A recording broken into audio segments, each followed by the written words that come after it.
தேர்தல் களம் 2026 8 மணிக்கு வாக்கு எண்ணிக்கை துவங்க இருக்கிறது. ரொம்ப ஆர்வத்தை ஏற்படுத்தி இருக்கக்கூடிய ஒரு தேர்தல். 8 மணியிலிருந்தே வாக்கு எண்ணிக்கையின் நிலவரம், யார் முன்னிலையில் இருக்க போறாங்க, தபால் வாக்குகள் எண்ணி முடிக்கிற அந்த நேரத்திற்கு பிறகு இவிஎம் மிஷினில் இருக்கக்கூடிய வாக்குகள் எல்லாம் என்ன இருக்கிற, இதுக்கு சென்னையில் என்ன மாதிரியான ஏற்பாடுகள் எல்லாம் செய்யப்பட்டிருக்கு. சென்னை முழுவதும் தேர்தல் களத்தில் இருந்த நம்முடைய செய்தியாளர் அன்பழகன் இருக்கிறாங்க.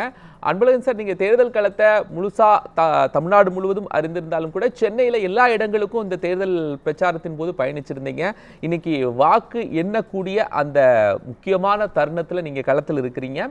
எப்படி இருக்கு சார் தேர்தலுடைய அந்த வாக்கு எண்ணிக்கை மையம்? நீங்க எந்த வாக்கு எண்ணிக்கை மையத்துல இருக்கிறீங்க? அங்க ஏற்பாடுகள் என்ன செய்யப்பட்டிருக்கிறது? பதிவு செய்யுங்க. வணக்கம் கோபாலகிருஷ்ணன். நீங்க சொன்னது போல ஒரு திருவிழா போல நடந்து முடிந்தது. இந்த அறிவன் நீங்க சொன்ன இந்த வாக்கு எண்ணிக்கை எப்படி வாக்கு ஓட்டு போடும்போது எப்படி இருந்த மக்கள் வந்தது, அது மாதிரி வாக்கு எண்ணிக்கையில் இருக்கும்போது அப்படிதான் இருந்தது. காலையில பார்த்தோம்னா இப்ப நான் வந்து லயோலா கல்லூரியில் இருக்கேன். அந்த பார்த்தோம்னா இங்கே லயோலா கல்லூரி சென்னையை பொறுத்த வரைக்கும் 14 சட்டமன்ற தொகுதியில் எண்ணக்கூடிய வாக்குகள் 3 இடத்துல இருந்தாங்க. ஒன்று அண்ணா யூனிவர்சிட்டி, குயின் யூனிவர்சிட்டி, 3 நம்ம இருக்கக்கூடிய லயோலா கல்லூரி. இந்த 3 இடங்கள்ல இருந்தாங்க. காலை 16 சட்டமன்ற தொகுதிக்கு காலை முதலே அந்த வாக்குகள் மூவர்கள் இங்க வர்றாங்க அந்த கவுண்டிங் பாக்குறதுக்கு. அவங்க வந்து பாத்தீங்கன்னா 5:30 மணி வந்து எல்லாமே தயாராயிட்டாங்கன்னு சொல்லலாம். இங்க வந்து லயோலா கல்லூரி நாங்க வர்றதுக்கு முன்னாடி நாங்க கிட்டத்தட்ட 5:30 வந்து இங்க பார்க்கும்போதே அவ்வளவு பேர் ஆர்வத்தோடு இருந்தாங்க. உள்ள வந்து லயோலா கல்லூரியை பொறுத்த வரைக்கும் ரொம்ப பரபரப்பா இருக்கக்கூடிய ஒரு வாக்கு நம்ம ஏன்னு கேட்டீங்கன்னா, இங்கதான் வந்து பெரம்பூர் சட்டமன்ற தொகுதியாகட்டும், கொளத்தூர் சட்டமன்ற தொகுதியாகட்டும், வில்லிவாக்கம் சட்டமன்ற தொகுதியாகட்டும், அண்ணா நகர் சட்டமன்ற தொகுதி, அதே போல ஆயிரம் விளக்கு, எழும்பூர், இந்த 6 சட்டமன்ற தொகுதிக்குள்ள வாக்கு எண்ணிக்கை தான் இங்க வந்து நடைபெற போகுது. ஏற்கனவே சென்னையில வந்து சட்டமன்ற தொகுதியை பொறுத்த வரைக்கும் பாத்தீங்கன்னா 83.68% வாக்குகள் வந்து பதிவாக இருந்தது. இப்ப நம்ம ஏற்கனவே இங்க சொன்னது போல இந்த கொளத்தூர் தொகுதியை பொறுத்த வரைக்கும் பார்த்தோம்னா 2,16,722 வாக்காளர்கள் நிலையில 1,82,382 பேர் வாக்களித்துள்ளார். இதாவது 86.12% வாக்குகள் வந்து பதிவாயிருந்தது. கொளத்தூர் தொகுதியில் வந்து 35 வேட்பாளர் இருந்தாங்க. குறிப்பா பார்க்கும்போதுனா திமுக வந்து முதலமைச்சர் மு.க. ஸ்டாலின் நாங்க போட்டிட்டாங்க. அதிமுக சார்பில் சந்தானகத்தன், நாம் தமிழர் கட்சியை பார்த்தோம்னா சவுந்தரபாண்டியன், தமிழக வெற்றி கழகத்தின் சார்பா PS பாபு. இதை அடுத்து முக்கியமாக பார்க்கக்கூடிய ஒரு தொகுதி என்னன்னு பார்த்தா பெரம்பூர் தொகுதி.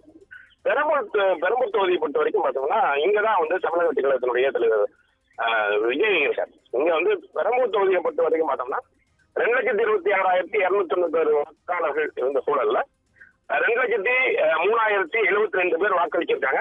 அதாவது 89.74 பேர் 70% வந்து வாக்குப்பதிவு வந்து பெரம்பூர் தொகுதியில வந்து போல இருந்தது. பெரம்பூர் தொகுதியை பொறுத்த வரைக்கும் பார்த்தோம் முக்கியமான போட்டியா பார்க்கப்பட்டது அப்படின்னா தமிழக வெற்றி கழகத்தினுடைய தலைவர் ஜோசப் விஜய் மற்றும் திமுக ஆர்டி சேகர், பாட்டாளி மக்கள் கட்சி சார்பாக திலகபாமா, நாம் தமிழர் கட்சி உட்பட 47 வேட்பாளர்கள் வந்து பெரம்பூர் தொகுதியில களமிறங்குறாங்க. வில்லிவாக்கம் தொகுதி முக்கியமா பார்க்கப்படுது. ஏன்னா இங்கதான் வந்து ஆதவ அர்ஜுனா இருக்கிறார். வில்லிவாக்கம் தொகுதியை பொறுத்த வரைக்கும் பார்த்தோம்னா 1,63,322 வாக்காளர்கள் இருந்த நிலையில 1,40,522 வாக்காளர்கள் வாக்களித்தாங்க. கிட்டத்தட்ட 86.01 வாக்குகள் வந்து பதிவாயிருந்தது. இங்க வந்து முக்கியமான வேட்பாளராக பார்க்கப்பட்டது வந்து பாத்தீங்கன்னா அண்ணா நகர் தொகுதி எம்எல்ஏ, முன்னாள் எம்எல்ஏ, அதாவது எம்எல்ஏ மோகனுடைய பையன் நிற்கிறார், கார்த்திக் மோகன். திமுக சார்பில், அதிமுக சார்பில் விஜயகுமார், நாம் தமிழர் கட்சி சார்பில் ரோஷினி, தமிழக வெற்றி கழகத்தின் சார்பில் ஆரோக்கியம். 28 வேட்பாளர்கள் வந்து வில்லிவாக்கம் தொகுதியில் இருக்காங்க. ஆயிரம் விளக்கு தொகுதியில வந்து பார்த்தோம்னா 1,57,529 வாக்காளர்கள் நிலையில 1,30,366 வாக்காளர்கள் வாக்களித்திருக்கனால 82.76 வாக்குகள் பதிவாயிருக்கு. ஆயிரம் விளக்கு தொகுதியை பற்றி பாத்தீங்கன்னா ஏற்கனவே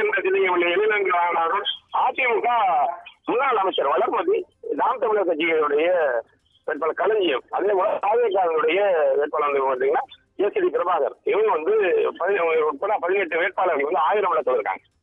அண்ணா நகர் தொகுதியை பொறுத்த வரைக்கும் பார்த்தோம்னா கிட்டத்தட்ட அண்ணா நகர் தொகுதியில அதுவும் ஒரு கவனிக்கக்கூடிய ஒரு தொகுதியா இருக்கு. ஏன்னா 1,88,866 வாக்காளர் நிலையில 1,61,251 பேர் வாக்களிச்சிருக்காங்க.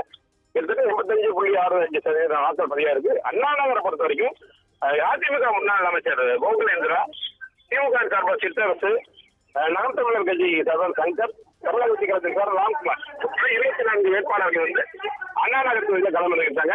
எழும்பூர் தொகுதியும் முக்கியமா பார்க்கப்படுது. எழும்பூர் தொகுதியை பொறுத்த வரைக்கும் 1,37,725 வாக்காளர்கள் வந்த நிலையில 1,18,726 பேர் வாக்களிச்சிருக்காங்க. அதாவது 85.5% வாக்குகள் வந்து பதிவாயிருக்கு. எழும்பூர் தொகுதியை பொறுத்த வரைக்கும் முக்கியமா பார்க்கக்கூடிய என்னன்னா, அந்த தமிழக வெற்றி கழகத்தின் சார்பாக ராஜ்மோகன், திமுக வேட்பாளர் தமிழன் பிரசன்னா, அதிமுக சார்பில் அபிஷேக், நாம் தமிழர் கட்சியை பொறுத்த வரைக்கும் சரண்யா உட்பட 18 வேட்பாளர்கள் வந்து களமிறக்கியிருக்காங்க. இதுல இன்னும் சற்று நேரத்தில் சொன்ன மாதிரி நீங்க சொன்னது போல 8 மணிக்கு தபால் வாக்குகள் எண்ணப்படும். அதை தொடர்ந்து முழுவதுமாகவே மற்ற எண்ணிக்கை தொடர்றாங்க. அதுக்காக அந்த பாதுகாப்பு சரி உள்ள வரும்போது முழுவதுமாகவே போலீசார் வந்து எல்லாத்தையும் கண்காணித்து இருக்கிறாங்க. எல்லாம் 4 பாதுகாப்பெல்லாம் இருக்கனால அவங்க பார்க்கும்போது எல்லா பக்கமும் ஆனால் ஆர்வத்தோட வெளியுமே தொடர்ந்து புரிஞ்சிருக்காங்கன்னு சொல்லலாம். லயோலா கல்லூரி பொறுத்த வரைக்கும் வெளியே நீண்ட தூரத்துக்கே மக்கள் வந்துட்டு இருக்கக்கூடிய சூழல் இருந்தது. வாகனங்கள்லாம் அங்கங்க முன்னாடி நிறுத்திட்டாங்க. பெட்ரோல் கூட்டம் அதிகமா வந்திருக்கு. இனிமேல் பார்க்கும்போது நீங்க சொன்னது போல ஒவ்வொரு அந்த வாக்கு எண்ணிக்கை முன்னிலையும் போது களத்துடைய நிலவரமே மாறும். அந்த மாதிரி ஒரு சூழல் தான் இருக்கும். இருந்தாலும் கூட கடைசி வரைக்குமே பரபரப்பாக இருக்கும்னு எதிர்பார்க்கலாம். லயோலா கல்லூரி பற்றி எப்பொழுதுமே நீங்க வாக்கு எண்ணும் போது ஒரு பரபரப்பு தான் காணப்படும். அதுக்கான ஏற்பாடுகளை காவல்துறை செஞ்சிருக்காங்க. இன்னும் சற்று நேரத்தில் வந்து இந்த தொடங்கினர் வந்து விறுவிறுப்பு அதிகமானு எதிர்பார்க்கலாம். கோபால், நன்றி அன்பழகன். கலை யதார்த்தத்தை மிக அழகாக பதிவு செய்திருந்தீங்க. அங்கே எப்படி என்ன மாதிரியான கட்டுப்பாடுகள்லாம் விதிக்கப்பட்டிருக்கு அப்படிங்கிற தகவல்லாம் பதிவு செய்தீங்க. தொடர்ந்து நம்ம திருவண்ணாமலையில் இருக்கு